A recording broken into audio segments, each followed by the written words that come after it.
In the middle of a desert where the heat could punish even the strongest workers, an impossible idea took shape.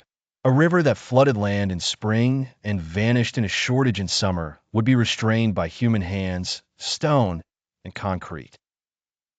In 1931, as the country struggled through the Great Depression, thousands of men arrived at the Colorado River between Nevada and Arizona.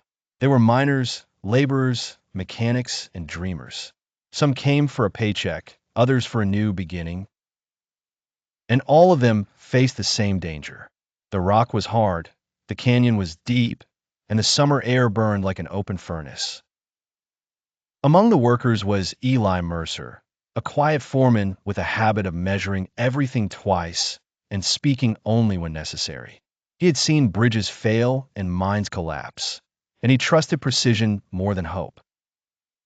Working beside him was Rosa Delgado, a dynamite specialist whose confidence never faded, even when the walls shook and dust swallowed the light. She laughed at fear, though her hands trembled when the blast came too close. Each day, they carved deeper into the canyon. Rock broke under explosives. Trucks hauled debris away.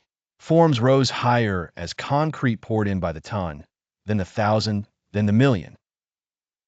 The dam demanded more than 3 million cubic yards of concrete, enough to seem less like a building and more like a mountain being assembled by hand. Then came the failures that nearly stopped everything. Cooling pipes cracked. The concrete threatened to set too slowly. One night, a section shifted just enough to alarm the engineers. Rumors spread that the whole project might be doomed. Eli, who never wasted words, finally said what everyone feared. If the dam failed, so would the promise it represented. Rosa refused to accept that. She and the crew worked through the night, rerouting pipes, tightening supports, and adjusting the pour before sunrise. The next morning, the structure held. It was not triumph yet, only survival, but in that canyon survival was the beginning of greatness. By 1936, the Hoover Dam stood complete, taller than anything of its kind in the world. The Colorado River no longer ruled the region alone. Floods were controlled. Water reached distant cities.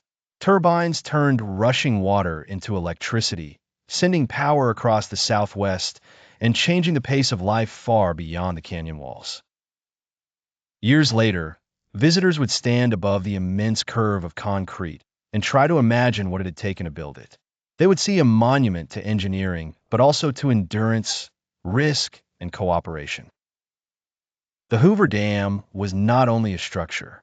It was the proof that even in a time of hardship, people could join together and build a future larger than any one of them could have imagined.